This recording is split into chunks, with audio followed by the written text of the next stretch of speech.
I wanted to talk about tomorrow's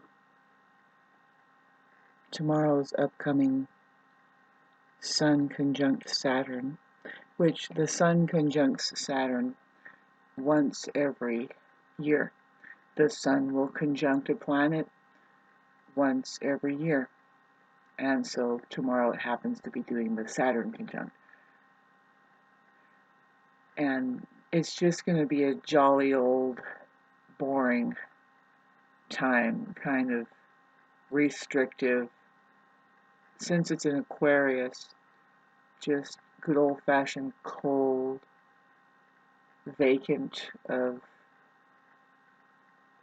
human emotional venting or any kind of expression of anything, especially out of the ordinary. I mean, don't expect that. I mean, even though it's in Aquarius, which we would expect a little out in the ordinary, not with Saturn there, and then let alone that we've been dealing with Uranus squaring the entire Aquarius vibration, it being the Uranus-Saturn square all for the last 2.5 years. Uranus has been doing a square with Saturn. We have Sun conjuncting Saturn tomorrow at like 27 degrees, which Saturn is just moving forward and going to go into Pisces, which is going to be a huge break in comparison to the Saturn being all disciplinary within the human, within Aquarius, say, really just restricting our knowledge and who we are and all that good stuff. But now that it's going into Pisces, it's kind of non-restrictive. It's actually more passionate than restrictive because of the Pisces vibration. So we're going to see a lot of like overflow of passion about finally we get to express ourselves in all kinds of artistic ways, which is like, that's just something that is exaggerated there with the Pisces Saturn. It's like our disciplines spiritually will take the award of the year or whatever, scholarly concern. It's going to be just off the charts with people's beliefs and stuff because it's in Pisces. It's very just dreamy kind of. So Saturn isn't going to have much of its disciplinary teacher, hard, cold, old man facade on. It's going to be less, it's going to be more laid back, I guess. Thanks for listening to this. But yes, the Sun conjunct Saturn is trining my 26, 28 Mercury conjunct Uranus, and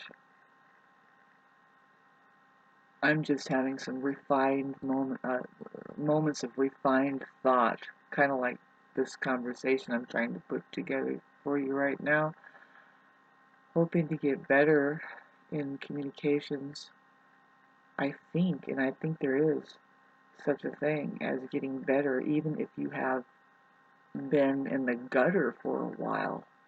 I've experienced this on a microcosm, and maybe it's going to happen in the macro. And when you're talking about macro, we are talking about the outer planets more, as like Saturn is really going to affect people and the cosmos and the way we think and everything, what we're concerned about studying and disciplining ourselves about.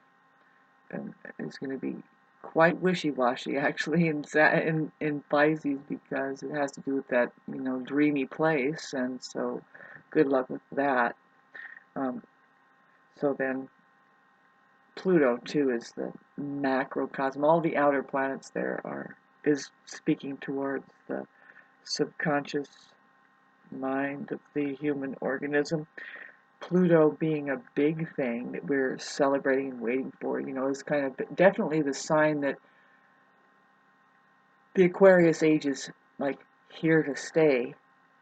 Things that have changed and the way that your mind is changing is just never going to be the same ever again.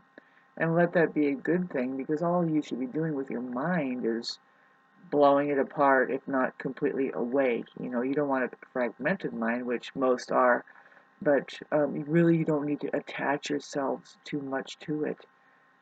Now is the time to break away, man, because there is that mind that is fragmenting and doesn't know what to do about itself, which is in and of itself a problem, because it's not existential reality. Thank God, no matter how much human beings break down in their minds, good old reality here isn't going to go anywhere anytime soon. I mean, it's always going to be pristine, and ready to hold any old little thing, mess, person, whatever.